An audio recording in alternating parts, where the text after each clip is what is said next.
Justice has been served. Eddie Ray Ruth will spend the rest of his life behind bars for murdering Navy SEAL sniper Chris Kyle and his friend Chad Littlefield. The two friends were simply trying to help out Routh when he turned on them. Joining us right now with his reaction to the verdict is Chris Kyle's brother, Jeff Kyle. Morning. It had to feel good to hear those words. Oh, definitely, definitely. Why did it matter so much, Jeff?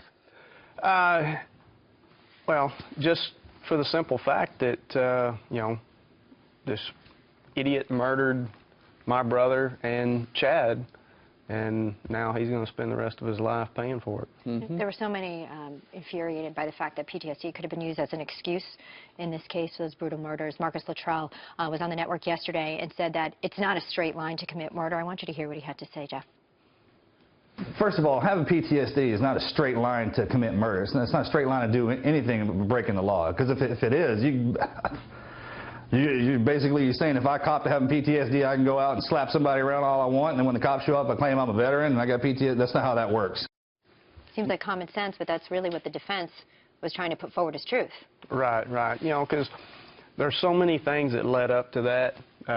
So many times that he had done, you know, crazy things, and instead of taking him to jail, they would put him in, you know, a hospital, and the VA would find that, you know, there was nothing wrong with him because he was on drugs and send him back out. Right. Do you worry about the fact that the VA did send him out, said, okay, he's fine, he's not going to, you know, we'll monitor him, we'll give him some pills? I don't worry about that at all because, you know, he's not crazy.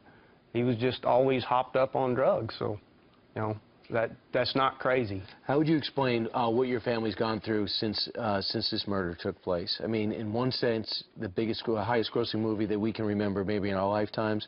The book is continuing to be a bestseller. Your family has gotten the word out about Chris. At the same time, the drama of the trial. How would you explain what those last couple of years have been like? Oh, it's been grueling. You know, day in and day out, hearing the naysayers, you know, people thought that Chris was just trying to make a name for himself, everything like that. You know, Chris was never about that. He hated being in the limelight. He did it just to bring awareness to other veterans.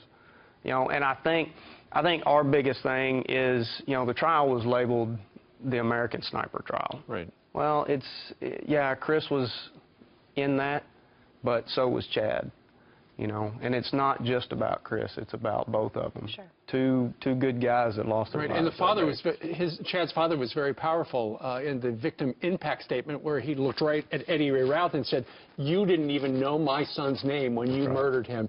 His name is Chad Littlefield, and then he spelled it out. He sure did. You know, I see your brother's name on your wrist right there. I'm sure forever in your heart. What would Chris want right now? Justice has been served. What would he want Americans right now to know moving forward? Don't believe the stereotype. All veterans have PTSD. They don't. Just because you were deployed to a combat area doesn't mean that you have PTSD. You know, you have to go out and do something. And it's not just veterans that have it.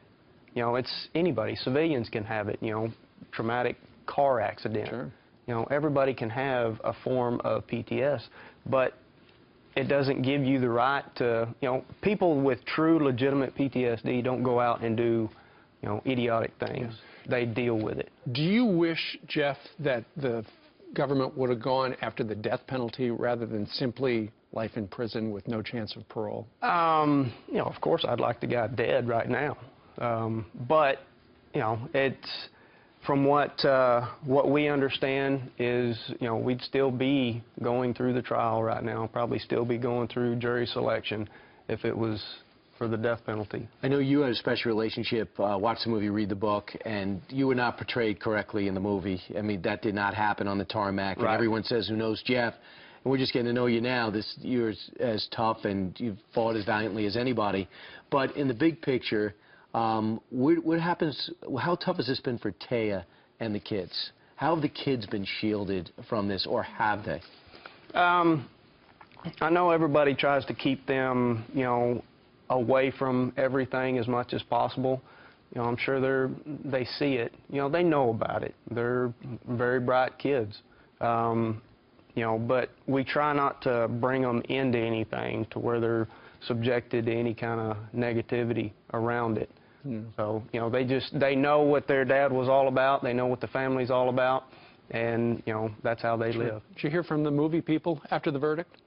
I haven't right now. I'm sure my dad has. You know, Cooper has kept in contact, but I haven't heard from him since the other What does day. it mean to you to have the support of so many Americans behind your family? It's huge, you know, to know that everybody, not just Texans and not just people in the U.S., but people, you know, all over the world. That's right. In support of it.